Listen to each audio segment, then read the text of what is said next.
jaalala du'etu deebi'ee ka'e jaalala badetu deebi'ee gale ajaa'iba rabbii edaa umarabtii jedhe jaalalli dhugaan hanga fedhallee xalaan miqanyaan yoo itti seene hin diigamu namni tokko dhugaan nuuf jaalate taanan hanga fedhallee addaan ba'u walitti deebi'uun isaa hin oolu maarree ashama harka fuune kabajamtootaa fi daawwattootaa hordoftootaa waliin nageenyi koo kan jaalalaa fi kabajaa bakkaa fi lafa jirtanitti isiniif haa baay'atu anis obboleettiin keessan bakkaaf haala lafa hin jirutti waaqayyoof galannaa ga'u nagaa fayyaa kooti isinis akka nagaa fayyaa naaf taatan waaqayyo irraa abdii guddaan qaba warroonni mana keenyaaf haarawaa taatan immoo like subscribe share gochuudhaan gara mana keenyatti dabalamaa isiniin jechuu jaalala yemadaaf dhibamochi nu biran darbina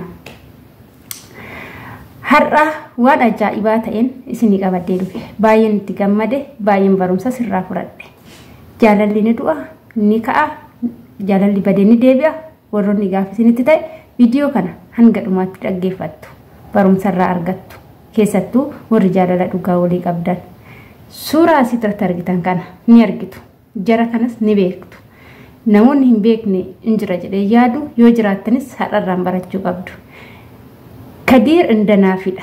Kadir indanaafin yeroo darbe yeroo dheeraadhaaf warroota Saudi Arabiyaa keessa turanidha. Saudi Arabiyaa keessatti wal baran, wal fuudhan, wajjin jireenya eegalan.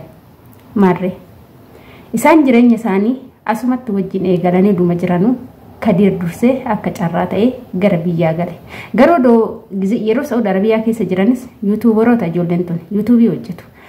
Pirankii xiyyiitii dhodhoosu hojjetu yeroo baay'ee pirankiin isaanii baay'ee natti tola garuu akka carraamo biyyatti galan naafinis nama seeran hin jirre ala hojjette guyyaa tokko akka tasaa qabamtee hin galte biyya galtee jennaan Finfinnee keessatti abbaan manaashii kabajamaa jaalatamaa kan ta'e Kadir eegee Finfinnee keessatti wajjin jireenya eegalan jireenya bareedduu eegalan haa ta'u garuu naafin erga biyya galtee baay'ee dhukkubsatte bifti ishii yeroo jirtu fi biyya jirtu baay'ee jijjiirame namoonni baay'een naafin maal taatee biyya gallaan maaf gurraachoftee asitti maaliif diimtu turte namoonni jedhanii qeeqa irratti kaasaa turan hedduutu jira ture haa ta'uti garuu obboleettiin teenya yeroo dheeraadhaan boodatti mana yaalatti erga kaatee rakkoo ishii mudate hundumaa uummata fuulduratti dubbattee jirti himtee jirtilleedha.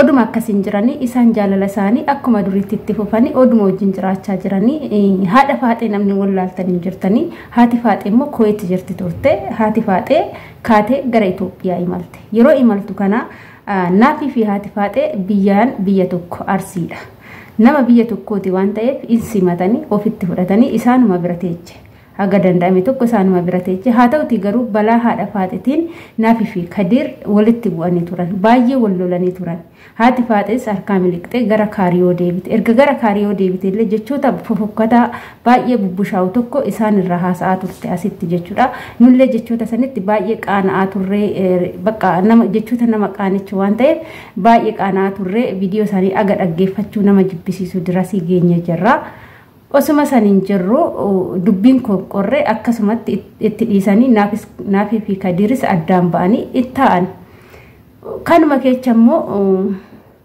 Kadir gara biyya ormaatitti deebi'ee naafiin biyyumatti haftee osuma kanaan jiranii tiktookan dhufanii tiktookan tapha tokko taphatu yeroo tokko jarri kuni addaa yaaba'an malee jaalala baay'ee jaalala dhugaa ta'e jaalala sobarratti hin hundoofne wal jaalatu wajjin baay'ee jaalalli isaanii adda ture garuu haa ta'u ammallee addaa yaaba'an malee baasanii dubbachuu sobaatan jarri kun jaalala isaanii lapheerra godhanii tijjechuudha kan wajjin jiran osoo jaalala sobaa ta'e garuu naafinis deemtee qaata heerumte Kadiris qaata fuudhe jechuudha namni jaalala dhugaa walii qabu dhugaa addaan ba'ullee walii dhimamaat guyyaa waaqayyoon immoo walitti deebi'a jedhe eega jechuudha ijoolleen tuni guyyaa waaqayyoo jedhe walitti deebi'a jedhe eeggatanii har'a mooyyuu kuno gammachuun isaanii walitti deebisee waaqayyo walitti deebisee kuno wal bira dhufanii jaalala isaanii kaleechaasan waliif ibsanii jaalala kalecha san deebisanii walitti maramanii boo'anii wal simachaa jiru baay'ee gara nama nyaatu namoonni baay'een ijoollee tanarraa baradhaa dhugaan sin jedha dhiiras haa taatanii shamaras barumsa guddaa irraa fudhadhaa maaliif jennaan nama tokko miidhuuf jettee ittiin siqini sin jaaladha jettee ittiin fakkeekin jaalannaan dhugaa jaaladhu yoo gufuun sin jidduu seene yoo mudannu jaalalli dhugaan qormaata gurguddaa qaba. Baay'ee nama qora. Baay'ees nama miidha. Namoonni baay'een jaalala dhugaadhaan baay'ee kan miidhamantu jira. Garuu fatanaa qaba jechuudha. Fatanaa san darbuu qabu yoo warroonni jaalala dhugaa wal jaalatan jechuudha. Jaalala jechuun taliila akka bishaanitti kan birciqqootti naqanii yoo jedhan hin mul'anne jaalala dhugaa jechuudha. Innaa ijoolleen tuni jaalala akkasii tolii qabu. Ishiin dhiira biraa janajjanuuf tokko hin deemne, innis shamara biraa janajjanuuf tokko hin deemne jechuudha. Namoonni baay'een bakka akka innis kan biraas fuudhus taasisanii turanii bakka jechoonni isaan irratti ka'aa ture bakka ishiinis akka gara biraatti heerumtu innis muka akka gara biraa deemee fuudhu jechoota gandummaa faa kaasanii naafin gara biraa Kadir gara biraati jechuudha. Biyyaanuu biyya tokkoomti biyya garagaraati. Jechoota gandummaas kaasanii wantoota adda turatti ka'e garuu isaan kana hundumaayyuu tokko gara sammuu isaaniitti hin seessifne jechuudha. Riilii jaalaluma isaanii dhugaa san qofa ilaalan jaalalli dhugaa jechuun kana jechuudha. Shamarri tokko dhiira tokko miidhuuf yookaan immoo qabeenya isaa ilaalte kan itti deemtu yoo ta'e jaalalli qabeenyaan hin madaalamu. Gaafa qabeenyi sun bade ni bada jechuudha jaalalli. Bifaan hin madaalamu. Namoonni tokko warroonni bifaa wal jaalatan jiru. Bifti immoo hin bada jechuudha. Keessattuu bifti shamarranii baduu danda'a. Shamarri gizee deesse bifa gizee shamarummaa san bakka gara dhala ishiitti dabarsuu dandeechi. Jireenya keessa yoo seente bifti sun xiqqoo irraa baduu danda'a. Gaafa san immoo dhiirri gadi ba'ee kan biraa ilaaluu danda'a. Shamarrillee namni kun nama gaariidha ni bareeda qubanaa qaba jettanitti deemtan wanti akkasii jaalala dhugaa osoo hin taane jaalala bifaa, jaalala qabeenyaa, jaalala dhaabbataa jedhama jechuudha.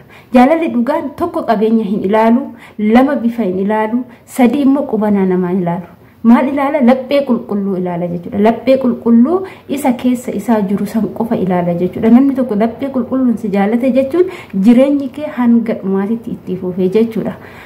Kanaaf dhugaa barumsa guddaadha kan isaanii irraa argatanii gufoolee isaan jidduu seenan san hunda mo'atanii har'a gammachuu isaanii kana gaafa arginu baay'ee tokko namatti tolu. Ammallee kanuma caala waaqayyoon akkuma walitti oofee isin deebise amma immoo wantiin isinirraa barbaachisu waaqayyoon ilmoo isiniif haa kennu, jidduu keessan ilmoo isiniif haa buusu. Agamma jarri kun erga wal fuudhanii ilmoo hin qabanii osoo ilmoo qabaataniif aganaayyuu addaan hin turani inni olin diiganiyyuudha. Kanaaf ilmoo godhachuu yaada isiniin jenna. Kanarra caala gammadaa jiraadha.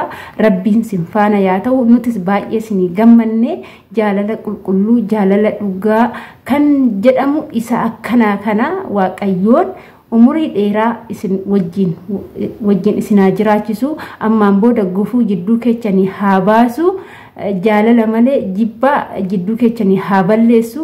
Warroota isinii lamaan tokko taatan akka tokko hin taane jibba keessan qaban isin jidduudha waaqayyo haa balleessu. Isin immoo horaa bulaa deebana aga kazaaraa qabattanii aga rabbiin addaan sin baasee gara isaatti sin fudhatutti namni akka addaan sin baafne waaqayyo sinaa gargaaru sinin jechuu jaaladha. Turtiin wajjin gootaniif galatoomaa jecha warroonni jaalala dhugaa barbaadan ijoollee tanarraa baradhaa sinin jedha. Jaalalli dhugaan nama qayyeer nama tokko yoo adda baate jaalama ji'a tokko keessatti shamara biraa dhiira biraa bira deemi hin jedhu ofsaan wal eeggadhaa jedha. Namnis yoo wal lole yoo dhugaa wal jaalate ofsaan wal eeggata kana sinin jedha. Waan wajjin turtaniif galatoomaa. Hanga viidiyoo biraatiin walitti deebinutti immoo horaa bulaa deebanaa sinin jechuu jaaladha. Baay baay.